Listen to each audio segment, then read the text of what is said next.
दोस्तों, वीडियो को शुरू करने से पहले मैं आपको डिस्क्लेमर देना चाहूँगा कि वीडियो सिर्फ और सिर्फ एजुकेशनल पर्पस के लिए है। यहाँ पे आपको इन्वेस्टमेंट एडवाइस नहीं दी जाती है, तो वीडियो को देखकर आप सीख सकते हैं और इन्फॉर्मेशन को ले सकते हैं। बाकी दोस्तों, इससे पहले एक वीडियो मैं आपको दे चुका हूँ, उम्मीद करता हूँ कि आपने इसको देखा होगा। देखा नहीं तो आप इसको देख लेना। निफ्टी में जो ब्रेकडाउन हुआ है उसके ऊपर हमने बात की है टेक्निकली और फंडामेंटली। साथ में 6 कंपनीज है जिनके स्टॉक्स में काफ़ी बड़ी न्यूज़ है, क्वार्टर को लेकर भी है, और साथ में कुछ बड़ी हलचल है स्टॉक के प्राइस एक्शन के अंदर। तो टेक्निकली और फंडामेंटली डिस्कशन वहाँ पे हो चुका है। अब दोस्तों आते हैं यूएस के मार्केट के ऊपर। देखिए यहाँ पे कुछ गिरावट का पैटर्न देखने को मिल रहा है, जिसमें 277 पॉइंट्स नीचे है डाउ जोन्स, 0.62% की मंदी है। गैप डाउन के साथ में खुलते हैं, लेकिन अभी तक तो कोई रिकवरी यहाँ पे देखने को नहीं मिल पा रही है। नेस्टे को देखें तो ये रिकवरी कर रहा है, न्यूट्रल हो चुका है, और फैंग प्लस के इंडेक्स को देखें तो ये भी रिकवर करता हुआ देखने को मिल रहा है, न्यूट्रल हो चुका है। तो यूएस के मार्केट के अंडर परफॉर्म करने के पीछे का रीजन दोस्तों वही है जो इंडियन मार्केट के अंदर था। ट्रंप 35% का टैरिफ अनाउंस कर दिया है कनाडा के ऊपर, और इसको लेकर रिटेलिएशन की चर्चा भी चल रही है कि कनाडा भी कुछ ना कुछ कर सकता है। तो यहाँ पे ट्रेड वॉर को लेकर एस्केलेशन हो सकता है, जिसकी वजह से यूएस के स्टॉक्स अभी नीचे है। साथ में दोस्तों आप देख सकते हैं एक खबर ये भी आपको यहाँ पे मेंशन होती हुई देखने को मिलेगी कि अगले हफ्ते रिजल्ट आने पेंडिंग है यूएस कंपनीज के। हो सकता है एफआईज को लग रहा हो कि यूएस कंपनी के रिजल्ट भी खराब आएंगे।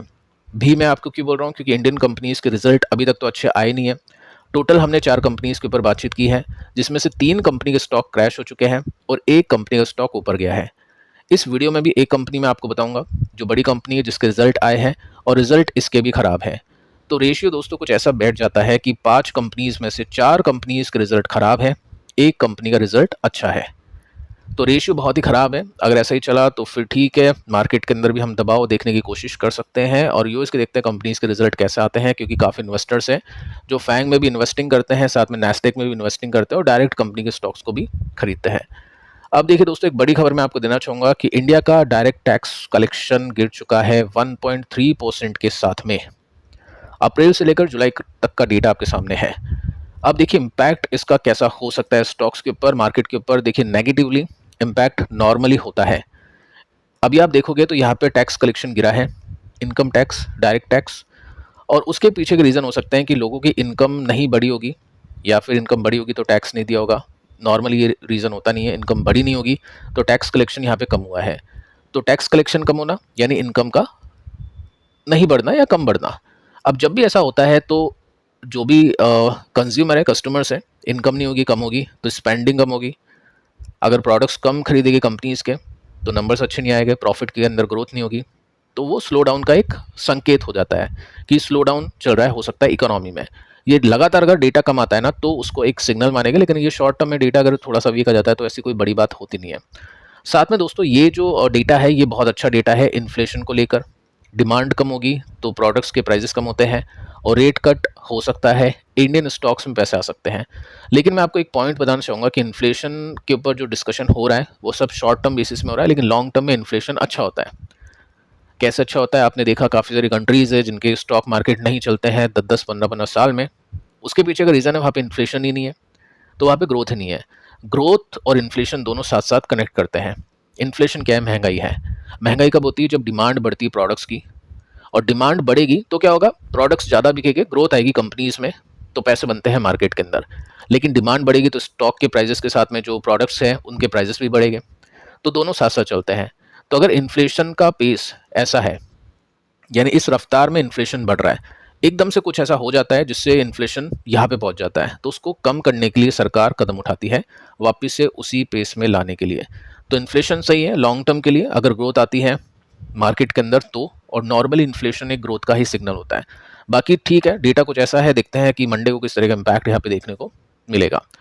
साथ में दोस्तों आप देख सकते हैं जो भी क्रिप्टो इन्वेस्टर है उनके लिए काफ़ी अच्छी खबर है। क्रिप्टो यानी बिटकॉइन 1 करोड़ को क्रॉस कर चुका है। एक बिटकॉइन की कीमत 1 करोड़ रुपए की हो चुकी है। 1 करोड़ 77,234 रुपीज़ अगर आप यहाँ पे देखोगे तो ये इतना महंगा हो चुका है। एक दिन में 1,40,000 रुपये बढ़ चुका है। अब देखिए क्रिप्टो में काफ़ी इन्वेस्टर इन्वेस्टिंग करते हो, अगर आप करते हो तो आप नीचे कमेंट करके बताना। मैं भी काफ़ी इंटरेस्टेड हूँ जानने के लिए कि कितने लोग यहाँ पे करते हैं क्रिप्टो में इन्वेस्टिंग, बिटकॉइन और इथेरियम में या XYZ जो भी करेंसी हो, आप कमेंट कर सकते हैं।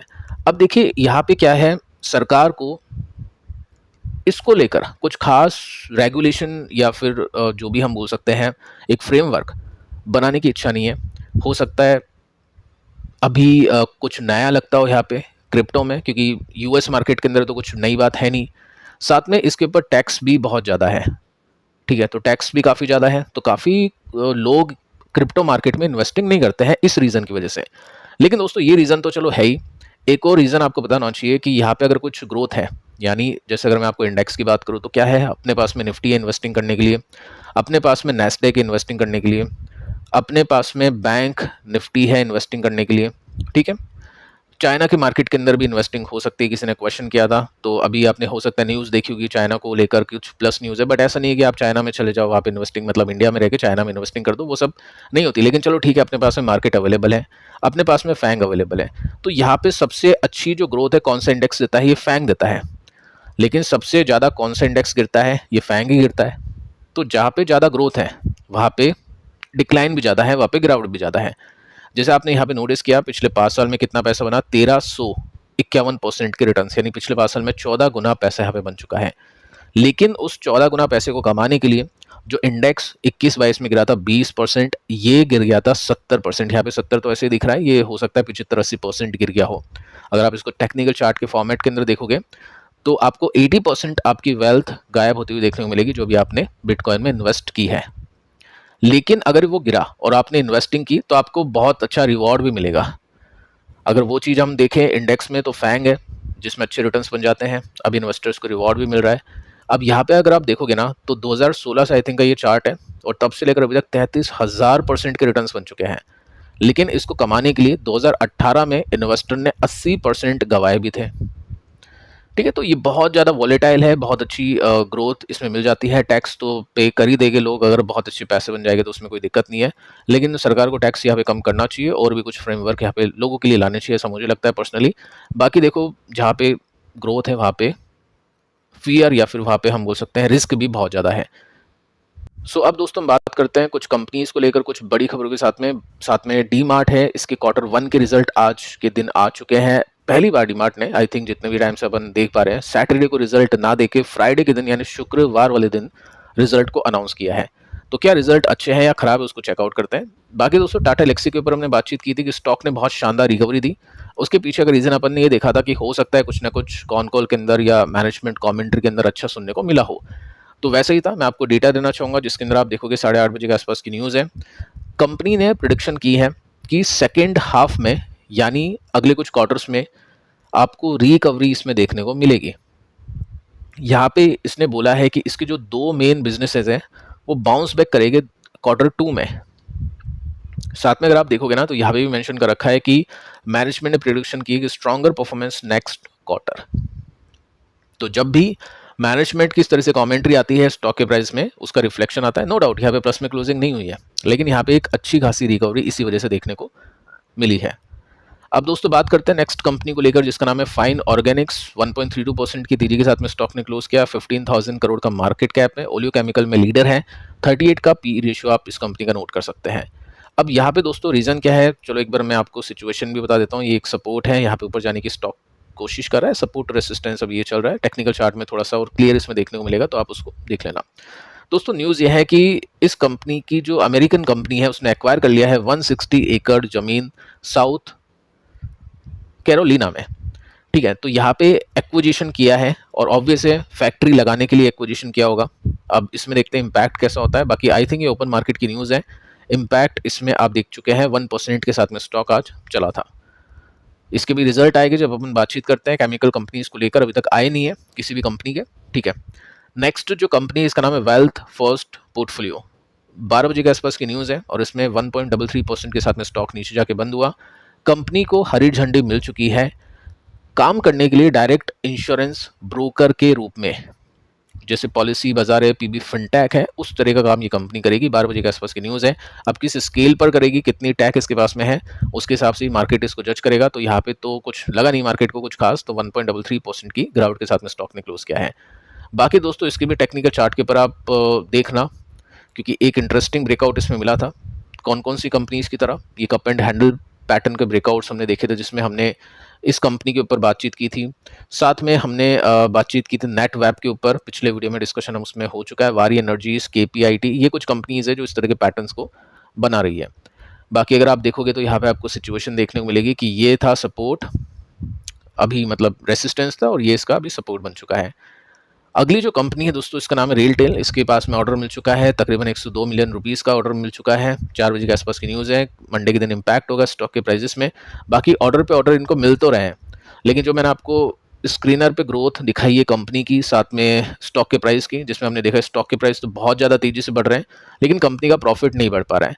तो देखते हैं एग्जीक्यूशन होता है, नंबर्स अच्छे आते हैं या फिर नहीं इन कंपनीज़ के, क्योंकि ऑर्डर तो इनके पास में है, बट ऑर्डर से काम चलता नहीं है, एग्जीक्यूशन से काम चलता है कि कैसे कंपनी ने ऑर्डर को पूरे किए हैं। रिकवरी मिली है इसके अंदर, बट ऑल टाइम हाई अभी तक लगा नहीं है।